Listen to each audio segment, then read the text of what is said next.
Hey everyone, my name is Vukašin. I'm the founder of AltLabs, and AltLabs is an organization focused on building different protocols that will enable the decentralized cloud. One of the projects that we're working on is Filmine, and Filmine has different pieces. We are mainly focused around enabling storage and compute. My name is Vuk. I co-founded previously Tenderly. I was the founder of multiple startups in Serbia. Recently, I was also product lead at Cardano, led multiple products there, and I was also part of the Filecoin ecosystem team working on decentralized computing and how to work with different ecosystems in order to enable decentralized computing together with decentralized storage. So if you think about the cloud, at its essence, it's basically a layer of storage and compute, meaning that it's just storage that can be used by multiple other services on top, in the case of centralized cloud. In the case of the decentralized cloud, we're going to get a bit deeper into it, but it's not really services, it's more different protocols that are somehow consuming that universal layer of storage. The same is for compute, and compute, of course, needs to rely on the storage. And what we are actually trying to do is make sure that we are able to bridge the two and allow multiple use cases to be built on top. So if you look at what happened in Web2, the layer of storage was enabled by network-attached storage. So if you have a particular VM on a particular cloud provider, you're able to attach a particular network-attached storage, and you're then able to store files there, and then you have some services that are consuming those files, and that's how you're executing the computing. In the case of the computing, what you're doing is you are basically creating VMs, which are just shares of a particular compute resource. In the case of the cloud providers, they have very large data centers, and they have VMs on those big machines, and basically they're just splitting the resources that a particular developer has, and then connecting those through the network-attached storage units. Now, it's important to understand that this is the fundamentals on how the cloud works, and every other product is built on top. You can have the abstraction of a Kubernetes cluster.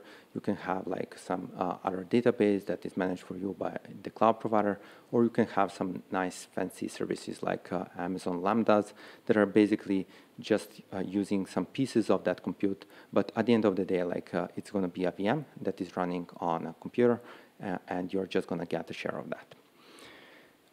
After 17 years, we are still seeing tremendous growth.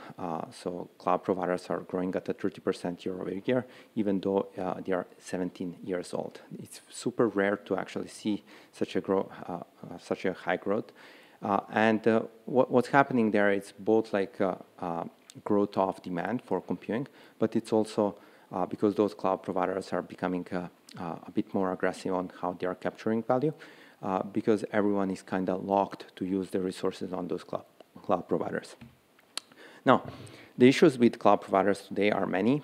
So one of the most important ones is that when you're using a cloud provider, you're always locked into that particular infrastructure.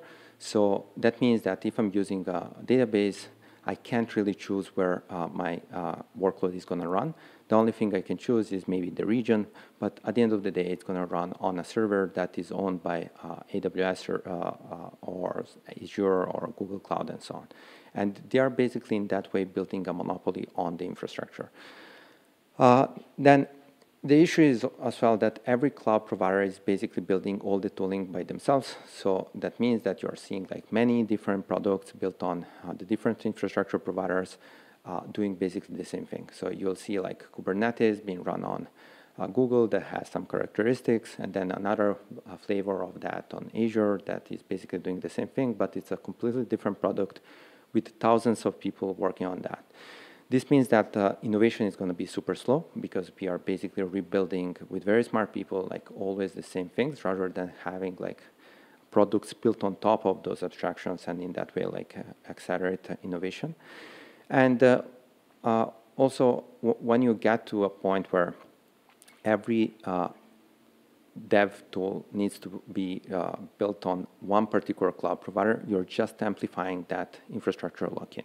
That means that if I'm Firebase and I'm building a nice abstraction on how to build mobile apps without having to deal with syncing of data through like different clients, that particular dev tool is going to be built on something like Google Cloud. That also means that if I'm using Firebase, I don't have anymore the option of opting out of using Google Cloud, and that's why like dev tools were so popular in the past 10 years, because this was a great way for cloud providers and big tech companies to capture a lot of engagement and a lot of usage, and with that like capture better value. Now, when you're building a dev tool, then you're building, allowing other people to build apps, and those apps are ultimately going to be used by the end user, and that end user is going to be using that app, and without even choosing, they are going to be storing their data on a particular cloud provider. That cloud provider is going to be in a particular jurisdiction, and they are going to have to like whatever in that jurisdiction is demanded from them. So if that jurisdiction is the US, and the US, for example, has a conflict with a particular government, or they are trying to like do whatever like in a particular region, all the users of that particular app in that region are going to suffer, because the US has the power to sanction those regions, and with that, like most of those people will lose access to their data. So that problem is amplifying and becoming larger and larger, especially today where we have like a lot of geopolitical instability, and it's not obvious how things are going to move forward. So because of all of those reasons, we need to like have a neutral infrastructure that allows people to choose where their data is going to sit, and have abilities to preserve their data without depending on like large tech companies based in just a few countries. So ultimately what's going to happen is that for-profit companies, because like most of those cloud providers need to be for-profit companies, are going to make the decisions that are best for generating profits, because this is what they promise to their shareholders. And it's not like they are doing that because they are evil or whatever. They are doing that because that's their rule of the game, which is being a public company and obeying to those rules. And of course, like the best way of capturing that value is to try to create a virtual monopoly and try to like keep all the data in your data center, and with that amplify the computing that is happening there, and with that capture more value. And there are many issues with that, especially the one that governments are going to have like power over citizens that are not in their countries. This might not be something that is obvious today, but like with time, with more conflicts, it's going to become obvious. And I think this is going to be what's going to help us get to a point where we get to like general adoption and like product market fit for decentralized storage and compute. How Web3 solves all of this is by actually allowing you to choose where the content is stored. And the way that this works is by actually changing the paradigm on how we are storing data. So instead of storing data on a particular location and having like that big URL, which is basically representing on which particular server, in which particular folder, on which particular part of that folder is the file stored, instead you're going to have a hash that is representing that content uniquely, and then you're going to be asking networks to give you back all the locations where that particular content is stored.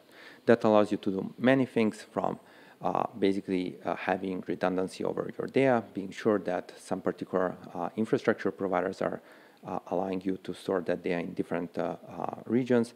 And then if you encrypt that data, you're also able to own that data, because now not only one infrastructure provider is controlling that particular piece of content, but you're controlling the keys of that content in an encrypted form on many infrastructure providers. So you are the one that is controlling that content.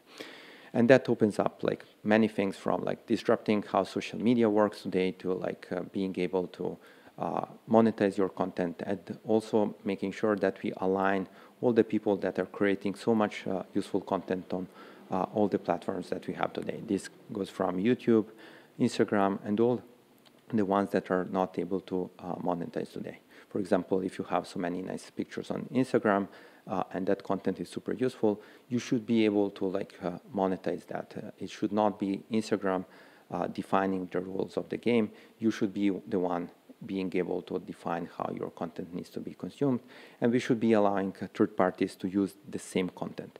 This means that if you store a particular picture on the Web3 Instagram, what's going to happen is that you'll have the option of storing that particular piece of data on a neutral infrastructure, and then you'll have 10 different apps focused on consuming that content.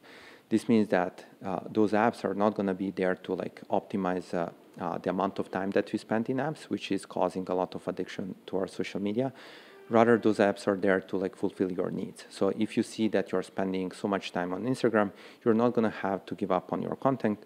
Rather, you're just going to download a different app that is maybe focused on your health and maybe focus on your health in terms of like time spent in social media and how happy you are. So maybe the algorithms that are filtering out the fuzz are going to show you a particular content that makes you happy. And we'll see like an explosion in innovation if we just open up data and we allow people to have like neutral infrastructure without depending on the big tech companies. This as well allows us to commodize the infrastructure. This means that like instead of paying cloud providers like 20 times more than what that resource should be charged for, we are now able to choose the infrastructure providers from a basically horizontal layer of storage and compute. And ultimately, it also allows us to prevent the fragmentation of the internet, even in this geographical instability, because we'll be able to store like the different content in different regions replicated all around the globe. So in Web3, storage and compute are not VMs and network attached storage. It's rather networks that are somehow communicating between each other. What allows computing networks to communicate between each other is basically the data, which is content address. So basically, you're passing around hashes of files, and you're able to like have different workloads that are being linked by actually just passing those hashes. And that is super hard to coordinate, because right now, if you look at what's happening in Web3, you have a bunch of networks that are just running on completely separate machines with very little interaction between each of them. So our objective is to just combine all those machines and make sure that the workloads can run on many machines and can run on the same machines as well. How that would look like is, if you imagine storage and compute, you'll have like some machines specialized on storage, and then you'll have some machines specialized on compute. So if you want to store data, you're not going to store data on your neighbor computer because your neighbor computer might go offline and you'll not be able to retrieve that data. And also the hard drive of that machine can die because it does not have redundancy, because that computer is not meant for long-term preservation of data. Instead, you'll need a particular server that has like multiple arrays of drives and have redundancy, and with that allows you to make sure that that data is going to be preserved forever.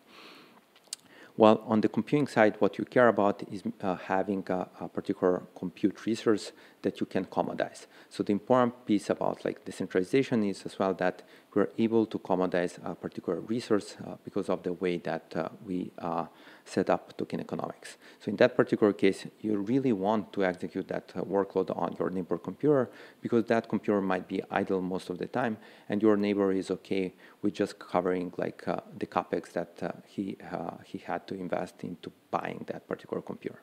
So for them, it's fine if they have like 5x less rewards than what a particular data center would charge you if you are like a cloud provider like AWS, Google, and so on.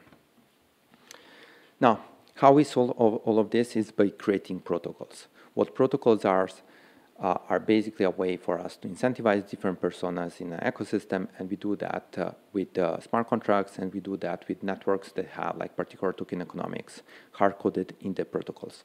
The first thing that we have built is the Filmine liquidity protocol, and that is basically a DeFi protocol that allows a particular storage provider, which is basically the infrastructure provider in the storage context, to provide storage to a network without having to invest resources related to all the collateral that he has to lock in order to provide that service. What that means is that if you want to provide storage in a decentralized context, you need to be able to prove that you're not going to go offline. And the way you do that is by locking some collateral and making sure that you are financially obliged to keep that data until a particular point in time. Now, that is great because users can be confident that the data is not going to be lost. But on the other hand, it's not great because storage providers find very difficult to find that liquidity that they need in order to guarantee all of that storage. So what we did is we allowed storage providers to tap into the liquidity that we have in our protocol that is being provided by people staking into our protocol. So on one side, someone is going to stake tokens. You can see the token holder on the bottom that is going to stake tokens into a storage provider through our protocol, and that storage provider is going to be able to onboard some data to a decentralized storage network. In this case, it's the Filecoin network, which is one of the largest decentralized storage networks. Then that storage provider is going to get some rewards from the network because he's storing that data and providing a service to the network. And then he's going to split those rewards with the token holder. And in that way, everyone is going to be incentivized to actually do the activity that they are best at. So if you're a token holder, you don't care about providing the storage. You care about holding that token and getting some yields on the tokens you have. If you're a storage provider, you just care about providing that infrastructure and getting some rewards for it. Now, in this particular case, there is also a compute provider.